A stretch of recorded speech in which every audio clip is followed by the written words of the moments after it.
The ceiling fan in the hallway groaned with a rhythmic, metallic screech that seemed to mark the very passing of my youth. In the rural silence of Alabama, that sound was the only thing filling the void left by Ethan's absence. He'd been in Houston for 4 months, working double shifts at the refineries to pay off the mortgage on this patch of dirt we call the farm. I'm Jade. I'm 28, and for the last 4 years, this house has been my world, a world shared only with Samuel, my father-in-law. Samuel was 60, but he was built like an old oak, weathered, gray, yet impossibly sturdy. I thought I had grown used to the solitude of a long-distance marriage, but desire is like a river behind a crumbling levee. You can only hold it back for so long before it breaks. It started on a Tuesday, a day so humid the air felt like wet wool. After dinner, Samuel sat on the porch, rubbing his swollen knee. Without thinking, I knelt to help him. When his hand, calloused and smelling of tobacco and earth, rested briefly on the back of my hand, my skin burned. I didn't pull away. I felt a strange, electric heat crawl up my spine. "Jade," he murmured, his voice a low, gravelly rasp. "Your hands, they're as soft as new cotton." I forced a laugh, trying to dismiss it, but my heart was drumming against my ribs. Under the porch light, his eyes lingered on me a second too long. It wasn't the look of a father. It was the look of a man who had forgotten he was old. The next afternoon, the sun was a white-hot coin in the sky. We were out in the garden, clearing the overgrown brush. Sweat tracked down my back, making my thin cotton shirt cling to my skin like a second layer of translucent parchment. I caught him watching me. His gaze traced the line of my arm, the curve of my waist, the dirt on my bare ankles. I should have felt violated, but instead, I felt seen. Every accidental brush of his hand, passing a bucket of water, reaching for the same tool, sent a jolt through me that I couldn't explain. That night, I couldn't sleep. I kept seeing the salt stain of sweat on his shoulders. I was thinking about a man in this house, and for the first time, it wasn't my husband. A few days later, I stepped out of the bathroom, wrapped in nothing but a frayed towel. I thought he was out in the barn, but there he was, sitting at the kitchen table. He looked up, and the world stopped for a heartbeat.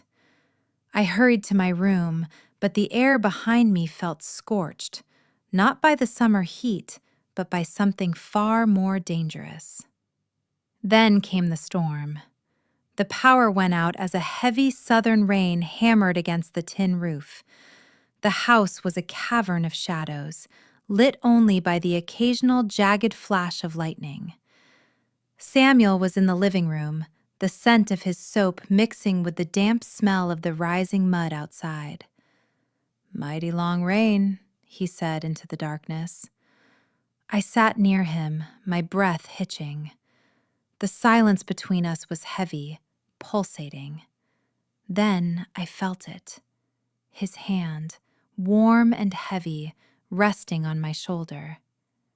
"You cold, girl?" he whispered. His breath brushed my neck, sending a shiver through me that had nothing to do with the temperature. I didn't move. I leaned back just an inch, seeking the shelter of his strength. He took my hand, his thumb tracing the soft skin of my palm. In that moment, with the rain screaming outside, I didn't want the lights to come back on. I didn't want to be a wife. I just wanted to be held. But then the phone rang. It was the landline, the only thing that still worked in a storm.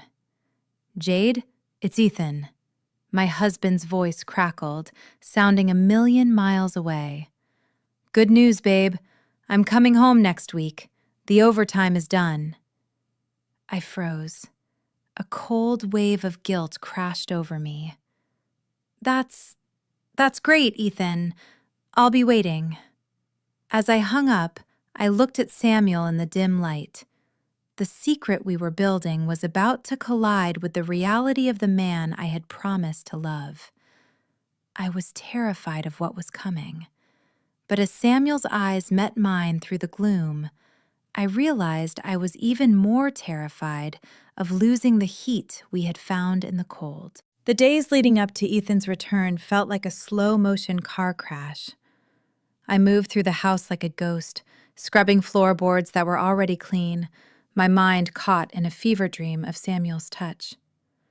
Every time Samuel and I passed each other in the narrow hallway, the air grew thick enough to choke on.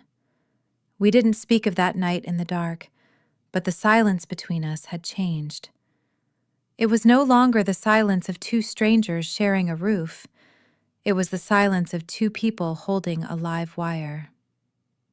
Friday morning came with a pale, sickly sun. I was out back, hanging the laundry, when I heard the unmistakable rattle of Ethan's old Chevy Silverado pulling into the gravel driveway. My heart didn't leap with joy. It dropped, heavy as a stone in a well. Ethan climbed out of the truck, looking leaner, his skin baked a deep bronze by the Texas sun. He smelled of diesel and cheap cigarettes. When he threw his arms around me, his embrace felt restrictive, a reminder of the life I was supposed to want. "God, I missed you, Jade," he mumbled into my neck. "I missed you too," I lied, the words tasting like ash. Samuel stepped out onto the porch, leaning against the railing. The two men stood there, one the son, vibrant and full of the future, the other the father, a mirror of everything the son would eventually become. They shook hands, a brief masculine contact, but I saw the way Samuel's eyes flickered toward me for a fraction of a second, a warning or a goodbye. "House looks good, Pop," Ethan said, clapping Samuel on the back. "Jade's been taking real good care of things." "She has," Samuel said, his voice as dry as a drought. "Real good care." Dinner that night was an exercise in agony. Ethan sat at the head of the table, inhaling a plate of fried chicken and cornbread, talking loudly about the rig and the big city life in Houston. He didn't notice the way I kept my head down. He didn't notice how Samuel only moved his fork across his plate, eating nothing. Under the table, my foot accidentally brushed against Samuel's heavy work boot. I pulled back instantly, my skin flaring hot. But for that one heartbeat, the connection was there. A secret pulse beneath the mundane chatter of a family reunion. By 9 p.m., the house settled into a fragile quiet. Ethan took a long shower and crashed into our bed, his exhaustion pulling him into a deep, snoring sleep within minutes. I lay beside him, staring at the ceiling, feeling the weight of his arm across my waist like a shackle. I couldn't breathe. I slipped out from under the covers, tiptoeing barefoot to the back porch. The Alabama night was loud with the sound of cicadas and the distant hum of the interstate. Samuel was already there, sitting in his rocker, a ghost in the shadows. He didn't turn around. He didn't have to. "He's a good man, Jade," Samuel whispered, the words sounding like a confession. "I know," I said, leaning against the porch post, my voice trembling. "Things have to be different now. They have to." He finally looked at me, and in the moonlight, his eyes were a wreckage of longing and regret. He reached out, his rough hand hovering inches from my arm before he pulled it back, clenching it into a fist.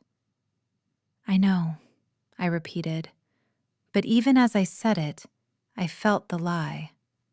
Because as I stood there in the dark, just a few feet away from the man I was forbidden to want, I realized that some fires don't go out just because you pour water on them. They just burn deeper, out of sight, until there's nothing left but smoke and ruin. The humid air of the following week felt like a physical weight, pressing the breath out of me. Ethan was back in his old routine, fixing the fence, drinking beer with the guys down at the garage, and reclaiming his place in our bed with a blunt, exhausted hunger. He was a shadow of the man I had married, or perhaps I was the one who had become unrecognizable. Monday morning brought a visitor. I was on the front porch, snapping green beans into a plastic bowl, when a faded blue sedan crunched up the driveway. Mrs. Higgins, our neighbor from 2 miles down the road, climbed out with a tin of lemon bars and a smile that didn't reach her eyes. In a town this small, gossip was the only currency that mattered, and Mrs. Higgins was the wealthiest woman in the county. "Morning, Jade," she chirped, her eyes scanning the porch, the yard, and finally the open front door. "Saw Ethan's truck. Must be a blessing to have your man back under your roof." "It is, Mrs. Higgins, a real blessing," I said, my voice as flat as the Alabama plains. She sat in the rocker next to mine, her gaze sharpening. "I was telling my husband, it's a lot for a young thing like you, staying out here all alone with just Samuel. A man his age, he's got needs of his own, I suppose. Needs for company, at least." She paused, her eyes drifting to a pair of Samuel's muddy work boots sitting right next to my sandals by the door. It was a small thing, a domestic clutter, but under her stare, they looked like an indictment. "Samuel's been a great help," I said, my heart hammering a frantic rhythm against my ribs. "He's family." "Family," she repeated, the word lingering in the air like a threat.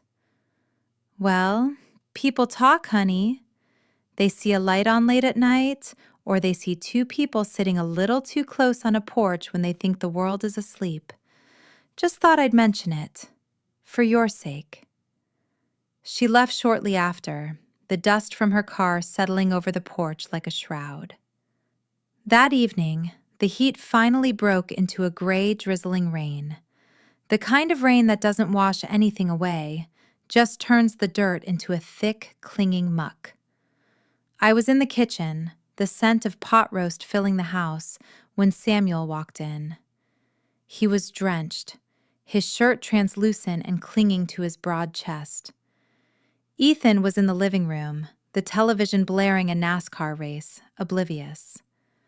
Samuel stopped by the sink, just inches from me. I could smell the rain on him, the metallic tang of the storm, and that deep, earthy scent that was uniquely his. He reached for a glass of water, and his forearm, veined and powerful, brushed against mine. I didn't pull away.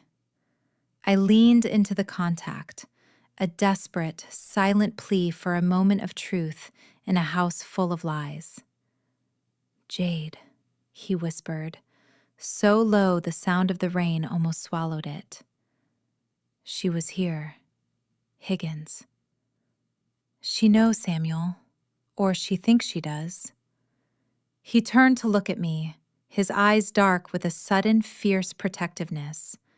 He reached out, his fingers grazing the line of my jaw, a touch so tender it made my throat ache.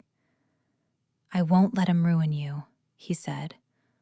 "I'll take the heat. All of it." "Hey, anyone seen my pliers?" Ethan's voice boomed from the hallway. We sprang apart. I turned to the stove, my hand shaking so violently I nearly dropped the spoon. Samuel walked out the back door without a word, disappearing into the gray veil of the rain. Dinner was a funeral. Ethan talked about the high school football season, but I couldn't hear him. All I could feel was the ghost of Samuel's fingers on my skin. Under the table, my legs were pulled tight together, terrified that if I moved, I would accidentally touch Samuel and lose what little control I had left. Later that night, as Ethan slept with the heavy, rhythmic breathing of a man who suspected nothing, I lay awake. The house felt like it was shrinking, the walls closing in. I thought about the boundary I had crossed, the line between a daughter-in-law and a woman who had tasted a forbidden son. I knew then that I wasn't just afraid of the town finding out. I was afraid of the day I would have to choose.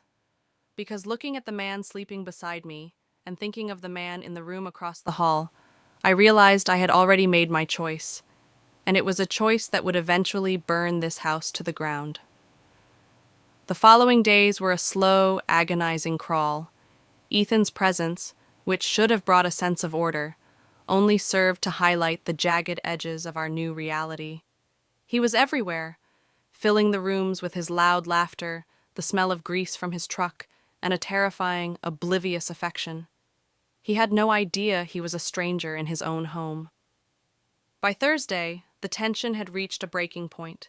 Samuel had become a shadow, retreating into the barn or the back woodlot the moment Ethan walked into a room. But the avoidance was a language of its own. It screamed the truth louder than words ever could. I was in the laundry room, the humid air thick with the scent of detergent and damp earth. Ethan walked in, sliding his arms around my waist from behind. He pressed his face into my hair, his stubble scratching my skin. "You're so quiet, Jade," he murmured, his hands wandering with a familiar, heavy possessiveness. "It's like you're still waiting for me to come home, even though I'm standing right here." I forced my body not to stiffen. "Just tired, Ethan. The heat. It's been brutal this year." He turned me around, his eyes searching mine.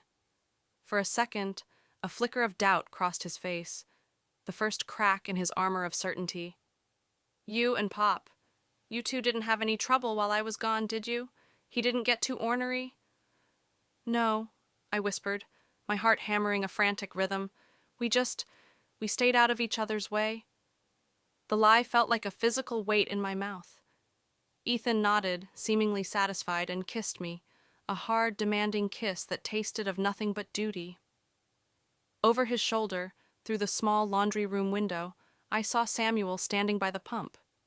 He was watching. Our eyes locked for a heartbeat before he turned away, his shoulders hunched as if against a cold wind.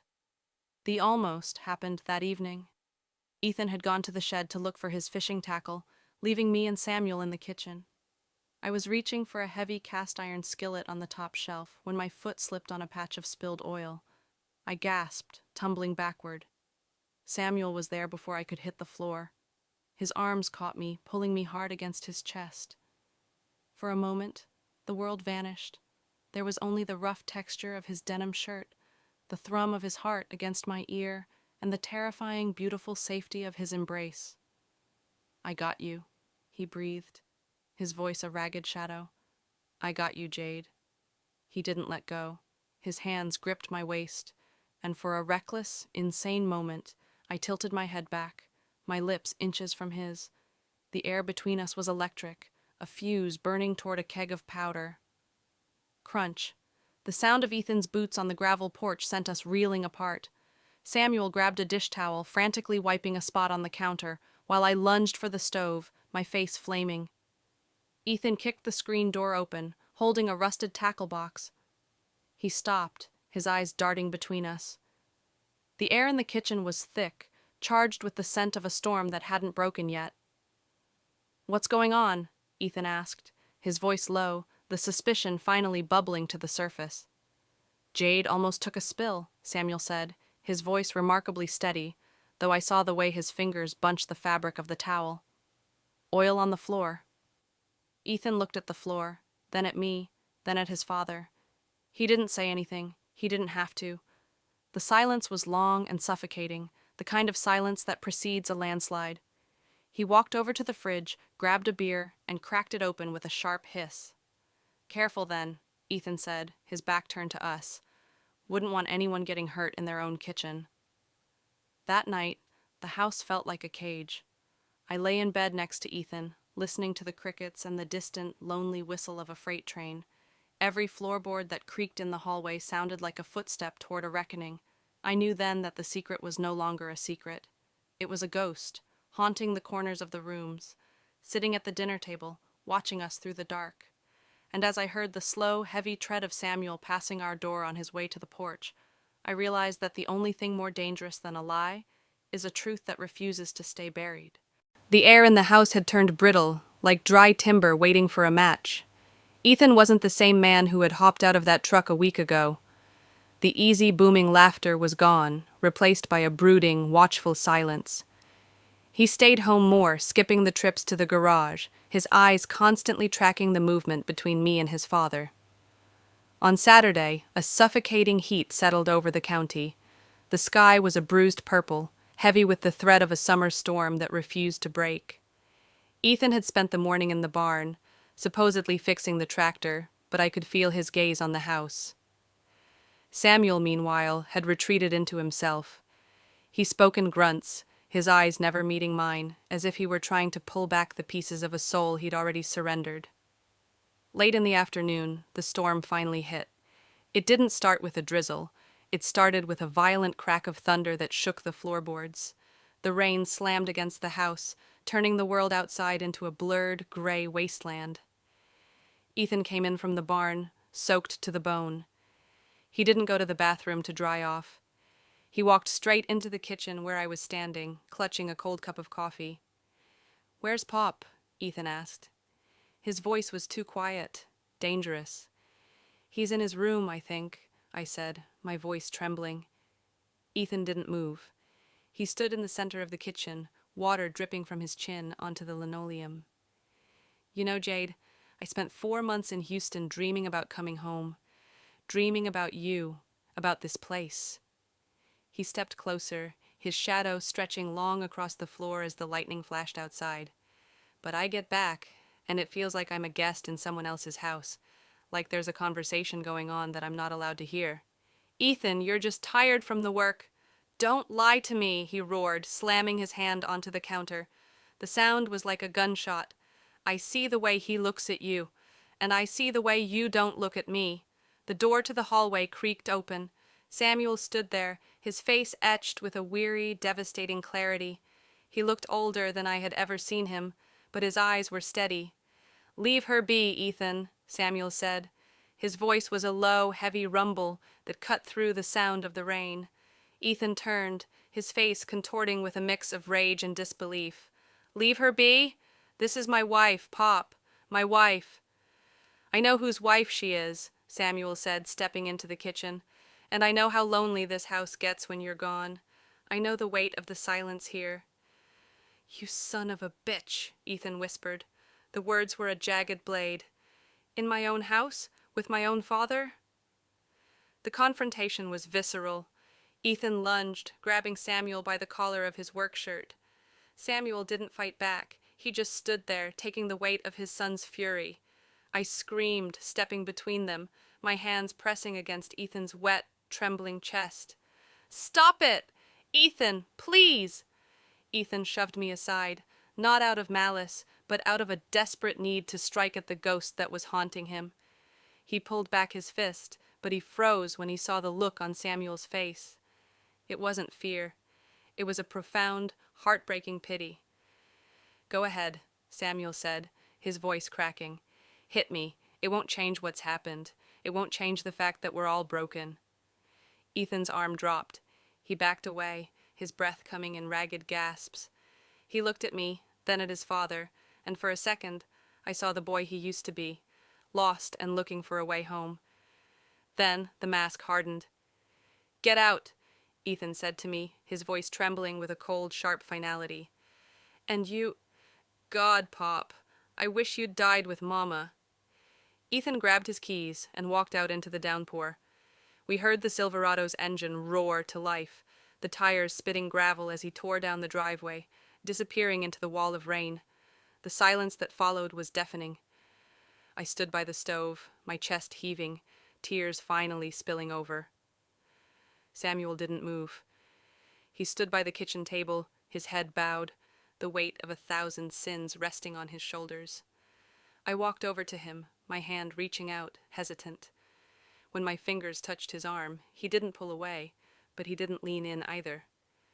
The electricity was gone, replaced by a cold, hollow ache.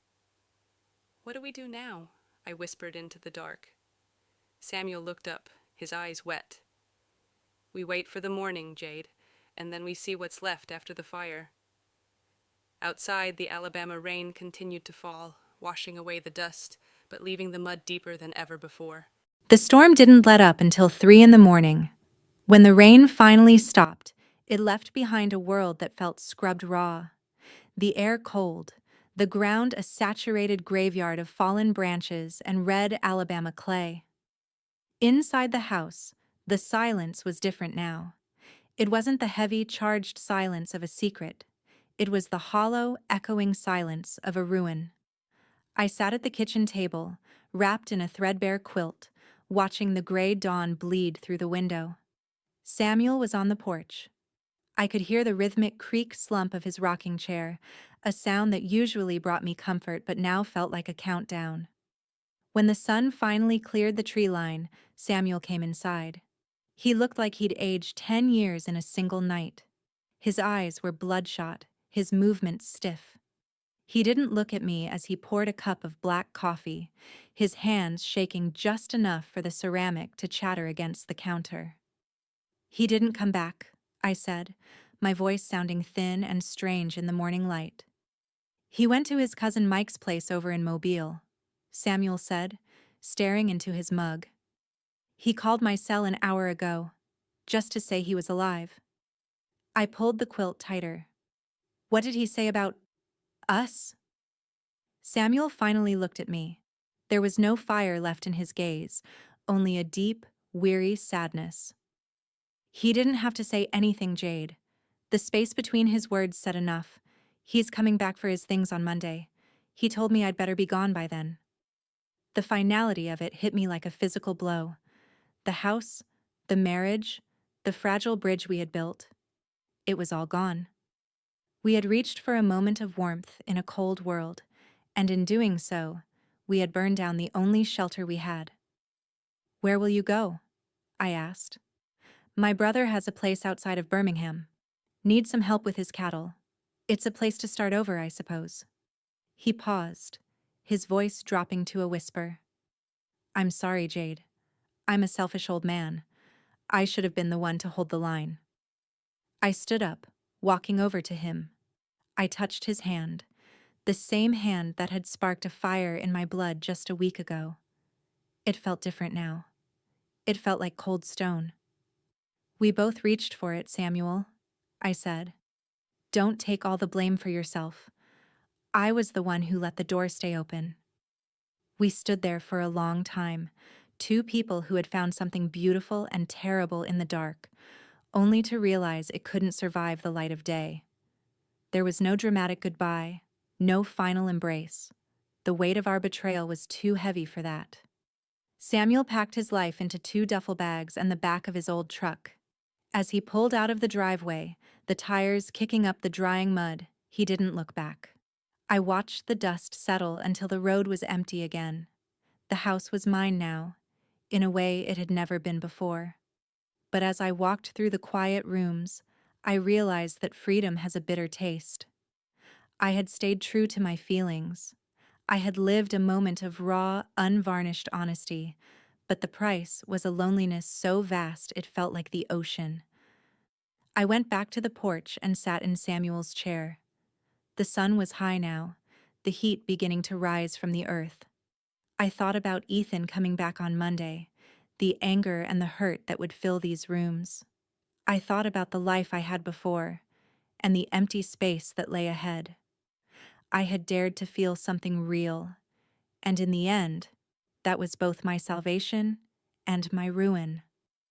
I closed my eyes and listened to the wind in the pines, a low morning sound that seemed to whisper the truth I already knew. Some bridges, once burned, leave you stranded on a shore you can never truly call home.